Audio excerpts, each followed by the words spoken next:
ഞാൻ നിന്റെ ഭർത്താവ് വല്ലാതെ അതിർത്തിയിലെ പട്ടാളക്കാരനല്ല, ഇത് ആരിക്കടെ കൊണ്ട് മാറ്റി. എന്റെ ആഗ്രഹം തീരുന്നവരെ ഞാൻ വ്രതം എടുത്തേക്കുവാ, എന്നെ തൊട്ടുകൂടാ. അങ്ങനാണെങ്കിലേ തൊടാതെ PP കിറ്റ് ഒക്കെ ഇട്ട് സാനിറ്റൈസർ ഒക്കെ തേച്ച് വന്നാലേ അപ്പൊ എന്റെ ആഗ്രഹം ആര് നടത്തിരും? ഇയാളെ കുഴയില്ല. ഇങ്ങനെയാണെങ്കിൽ എന്തോ നിന്റെ ആഗ്രഹം പറ, ഞാനാണെങ്കിൽ നിന്റെ ദൈവം പറ.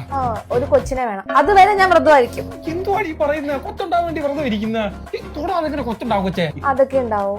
വായുപുത്രൻ സൂര്യപുത്രൻ എന്നൊക്കെ പറയുന്നത് ഇവിടെ കിടന്ന് ഉറങ്ങിക്കഴിഞ്ഞാൽ നിനക്ക് കുംഭർണം ഉണ്ടാവൂടി. ദൈവമല്ല, ആർക്കാണോ കൊച്ചിനെ ഉണ്ടാക്കി തരാൻ പറ്റുന്ന അവരോട് ചോദിക്കണം. എന്നാ ഞാൻ എന്റെ അനിയത്തിന്റെ ഭർത്താവിനെ വിളിച്ചു ചോദിക്കട്ടെ. ഇവിടെ ഒരുത്ത മരം പോലിരിക്കുമ്പോ നീ എന്താണ് എന്റെ അനിയത്തിന്റെ ഭർത്താവ് വിളിക്കുന്നത്? ഞാൻ കൊച്ചിനെ ഉണ്ടാക്കി കൊടുക്കപ്പെടും. പറയുന്നോടാ, ഞാൻ കൊച്ചിനെ ഉണ്ടാക്കി തരുന്നത് നിനക്ക് അനാവശ്യം. എന്റെ അനിയത്തിന്റെ ഭർത്താവ് കൊച്ചിനെ ഉണ്ടാക്കി തരുന്ന ആവശ്യമല്ലേ? സോഹോ, എന്റെ അനിയത്തിക്ക് കൊച്ചുണ്ടാവാൻ അവളുടെ ഭർത്താവില്ലാതെ കൊടുക്കോ? അനിയത്തിയുടെ കൊച്ചിന്റെ കാര്യമായിരുന്നു. എനിക്ക് കൊച്ചുണ്ടാവത്തില്ല, എനിക്ക് കൊച്ചുണ്ടാവാൻ സമ്മതിക്കത്തില്ല. അതെ, അനിയത്തിക്ക് മാത്രം കൊച്ചുണ്ടായാൽ മതിയോ? ചേച്ചിക്കും കൂടെ കൊച്ചു വേണ്ടേ? പിന്നെ ചേച്ചിയുടെ ഭർത്താവില്ലേ? അനിയത്തിയുടെ ചേച്ചിയുടെ ഹസ്ബൻഡിന്റെ കൊച്ചു മതിയാടി. നിന്റെ ഹസ്ബൻഡിന്റെ കൊച്ചു വേണ്ടേ? അയ്യോ, അയ്യോ, ഇനി കൊച്ചുണ്ടാവും തോന്നില്ല.